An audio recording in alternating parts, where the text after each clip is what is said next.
Is your antivirus really protecting you? For the next 50 hours, I'm going to connect this laptop to the internet without any protection.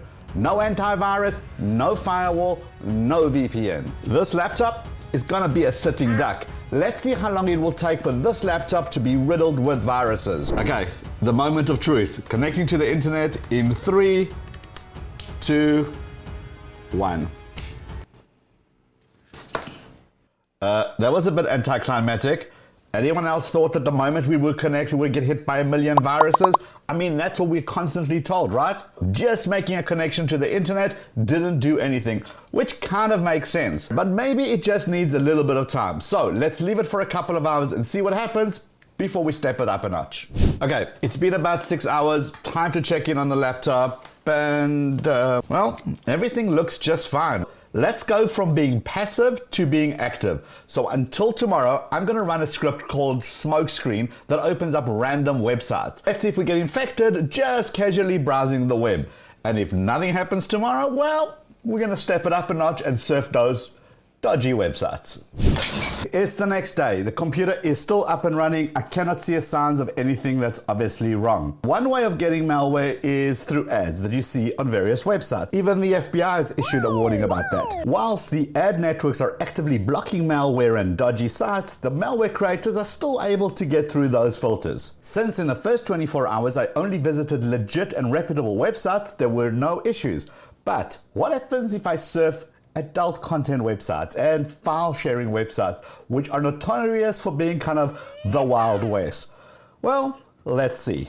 For the next 24 hours, I changed the list of sites that this laptop can browse. And now it's only browsing adult sites and file sharing sites. For obvious reasons, I'm gonna blur this scene out. So here we go. Okay, so it's been around 24 hours of this crazy experiment, visiting loads of dodgy sites, and things took a turn for the worse. This is what my laptop now looks like. It's a whole bunch of pop-up adverts that keep coming up again and again and again. They just appear regardless of what I do, and even when I try going to settings to try remove this, it doesn't let me because the pop-up ads just take everything over. They want me to install things, and remember why this is super weird and super interesting is that I didn't actually click on anything. All I did was open up a whole bunch of dodgy websites, so this got through the ad networks. So, did we get infected? Well, kind of. Now, whilst a lot of ads appeared in the browser, there were no actual infections or corruptions of data. A simple reboot makes all those go away.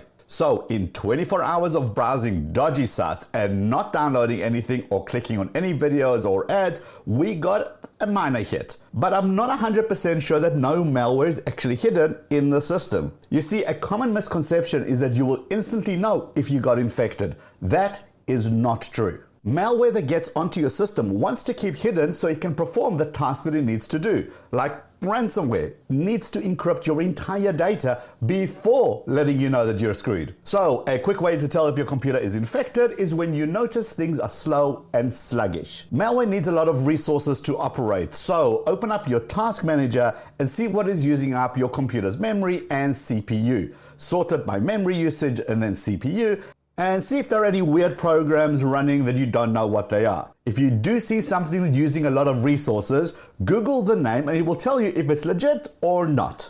So I can't see anything weird here. So before we continue and really get this computer infected, I'm going to run a quick scan using free scanning tools. There are lots of those from well-known antivirus companies. Simply go and download them. Now, I've chosen to use Trend Micro for no particular reason. This isn't sponsored by anybody. I downloaded something called House Call. I accepted the terms and installed the software and let it run and scan my computer. Something that's super cool to note is you can see it says, why did you decide to run a scan? Computer getting slower, strange pop-up, antivirus notifications. These are typically the signs to look out for in case you think that your computer was infected. It's detected, no threats were found on this computer. So in 48 hours, we had one minor irritation of ads, but no real infections on this laptop. So we know that a common way of getting infected is from an email. So whilst all this was going on, I signed up for a whole bunch of mailing lists from, let's just say, non-reputable companies. And sure enough, they didn't disappoint and sold my email address to a bunch of spammers and a bunch of hackers. Here are two examples that came through. So this email looks like a WeTransfer email. In other words, somebody sent me a whole bunch of files and all I got to do is click on get your files and I'll be able to see what it is. Well, I'm going to copy that hyperlink. I'm going to open it up in my notepad and here I can see the actual link that it's going to. Now you will notice a very, very long, super complicated subdomain of .ipfs.dweb.link, dweb as in dark web, and the file name index.html. It's even got my email address attached at the end of that so they can do some sort of tracking. Basically, if I want to click on this, that's not going to end well. And we'll probably land up on a whole bunch of other not so kosher mailing lists.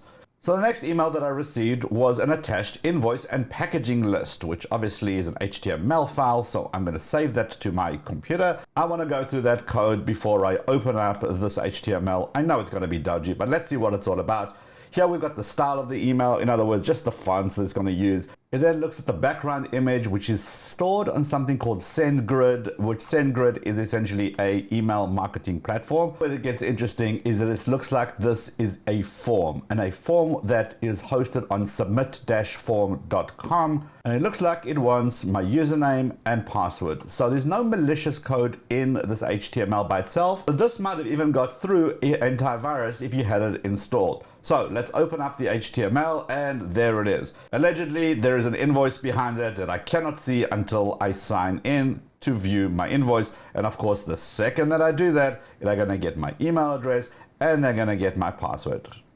If I had an antivirus app, this wouldn't even let me get to the point of being able to open up the link and would have flagged that site as unsafe. So I guess it's now time to really go big in the final hour of this experiment. The most common way of getting infected is when you download apps, especially those on file sharing websites like the Pirate Bay. Those sites host so many cracked software which are riddled with viruses and malware. Since we haven't got infected yet, it's time to put the final nail in this experiment. I'm going to download cracked software and see what happens. I mean, needless to say, don't try this at home. I did a search for Premiere Pro because that's a pretty common vector where viruses and malware gets hidden in here. I'm just going to choose one that's already been cracked. I'm going to click on it. Here you get a whole bunch of information.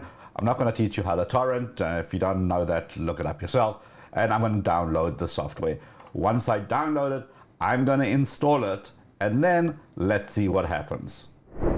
Big surprise to absolutely no one. This is ransomware. If you haven't seen what ransomware looks like when it attacks your computer, well, this is what it looks like. My computer is completely dead now. After 50 hours, it's got infected. The bottom line is we need an antivirus and a firewall on our laptops, and in fact we need them on our phones too. Let me know in the comments if you want me to look at antivirus software for phones, and also don't forget to share this video with friends and family so they are protected. Antivirus is not a scam, but I'll tell you what is. Check out this video right over here. Also check out this video right over here that YouTube thinks you should watch. Hit the head down here to subscribe if you like this kind of content, and I'll see you in this video or this video, or I'll see you in both. Let's go.